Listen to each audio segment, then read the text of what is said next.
अस्सलाम वालेकुम दोस्तों, उम्मीद की जाती है आप खैरियत से होंगे। आपका भाई फिर हाजिर खिदमत। मेरे दोस्तों, आज हमारा मौजू है किसी मुसलमान को, किसी इंसान को माँ बाप बहन की गाली न देना। ये बहुत बड़ा सख्त गुनाह है। ये बहुत बड़ी कबाहत की बात है कि किसी इंसान को माँ बहन की गाली देना। अल्लाह रब्बुल इज़्ज़त इससे बहुत नाराज़ हो जाते हैं। मेरे दोस्तों, उलमा से सुना है अगर खाना काबा को भी कोई गिरा ले तो ये कितनी बड़ी गुनाह है। इससे बड़ी गुनाह किसी मुसलमान को बहन माँ की गाली देना, ये इनसे भी ज़्यादा ख़तरनाक हैं और ये बहुत बड़ी गुनाह है। मेरे दोस्तों, गाली किसी को भी ना देना। हुजूर सल्लल्लाहु अलैहि वसल्लम ने किसी को भी अपनी ज़िंदगी में गाली नहीं दी, किसी को भी बुरा भला नहीं कहा। एक मरतबा ऐसा हुआ कि हुजूर सल्लल्लाहु अलैहि वसल्लम बैठे थे, उनके पास माँ आयशा रदी अल्लाह ताला अन्हा भी थी। तो एक यहूदी आया तो उसने कहा साम अलैकुम, यानी हुजूर सल्लल्लाहु अलैहि वसल्लम को बद्दुआ दी। साम का मानी होता है मौत वाक़े हो। तो हज़रत आयशा रदी अल्लाह ताला अन्हा को गुस्सा आया, बेगोला होकर कड़ी हो गई और कहने लगी। हुजूर सल्लल्लाहु अलैहि वसल्लम ने उसको मन्ना ही करना था कि मैं आयशा ने मन्ना करने से पहले उनको कहा सामा व अलैकुम लानतल्लाह, कि तुझ पे भी मौत हो और तुझ पे भी अल्लाह की लानत हो। हुजूर सल्लल्लाहु अलैहि वसल्लम ने फरमाया, ऐ आयशा तूने ये क्या कर दिया? वो तो बद इखलाक था, उसने तो गाली दी, अपना मुंह गंदा कर लिया। आपने भी अपना मुंह इस बद्दुआ से गंदा की।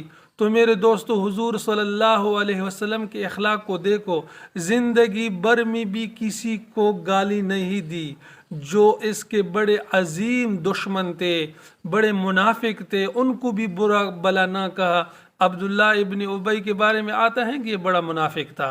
इसका बेटा भी अब्दुल्ला था। हुजूर सल्लल्लाहु अलैहि वसल्लम पानी पी रहा था तो अब्दुल्ला ने अर्ज़ किया, या रसूलुल्लाह कुछ पानी बचा ले। तो हुजूर सल्लल्लाहु अलैहि वसल्लम ने पानी बचा के इनको दिया कि क्या करोगे इस पे? उसने कहा कि अल्लाह के रसूल, पानी को ले जाके मैं अपने वालिद को पिलाता हूँ ताकि वो भी ईमान, ये पानी पियो ताकि आपको भी ईमान की तक़वियत पहुँचे और आप ईमान ले आए। तो वालिद ने कहा कि ये किसका पानी है? तो उसने कहा कि हुजूर सल्लल्लाहु अलैहि वसल्लम का जूठा पानी है। उसने कहा कि नहीं, मैं जहर पी लूँगा लेकिन इसका पानी नहीं पीऊँगा। फिर भी मेरे दोस्तों, ये कितना हुजूर सल्लल्लाहु अलैहि वसल्लम से नफ़रत करते थे, लेकिन जब मरने लगे तो हुजूर सल्लल्लाहु अलैहि वसल्लम अपने लुआब उठा के उस पे मुंह पे लगा दी। अपना कुर्ता उतार के हुजूर सल्लल्लाहु अलैहि वसल्लम ने उसको कफन दिया कि ताकि इनकी मग़फ़िरत हो जाए। लेकिन अल्लाह रब्बुल इज़्ज़त ने कहा कि हुजूर, ए नबी, मैं तेरे लुआब और तेरे कुर्ते का एहतराम करूँगा, इनको बाहर से अज़ाब नहीं दूँगा लेकिन इसके अंदर को आग को जला दूँगा। तो मेरे दोस्तों, ये जहन्नम के सबसे निचले दर्जे में होगा मुनाफिक। लेकिन फिर भी हुजूर सल्लल्लाहु अलैहि वसल्लम ने उसको कोई गाली गलौज दोस्तों से इल्तिमास की जाती हैं कि भूल के भी किसी को गाली ना देना, किसी माँ को, किसी बहन को गाली ना देना। ये बहुत बड़ा गुनाह है। इससे नफ़रतें फैलती हैं, मोहब्बतें ख़त्म हो जाती हैं। हर किसी को प्यार दो, हर किसी से मोहब्बत करो, हर किसी को गले लगाओ। ये हमारे हुजूर सल्लल्लाहु अलैहि वसल्लम के अखलाक थे। तो मेरे दोस्तों, इस पैगाम को, हर नई बात को दुनिया के मुसलमानों को, सारी दुनिया के इंसानों को आप और हमारा हक बनता है कि अल्लाह की हर हुक्म और नबी पाक सल्लल्लाहु अलैहि वसल्लम की हर सुन्नत सारी दुनिया को पहुँचाए। तो मेरे भाइयों, नेक कामों में ताउन करो, इस वीडियो को लाइक करो और चैनल को सब्सक्राइब करो। आपकी बदौलत भी ये वीडियो दुनिया के हर कोने कोने में पहुँचे और हर किसी को दीन का पैगाम पहुँच जाए।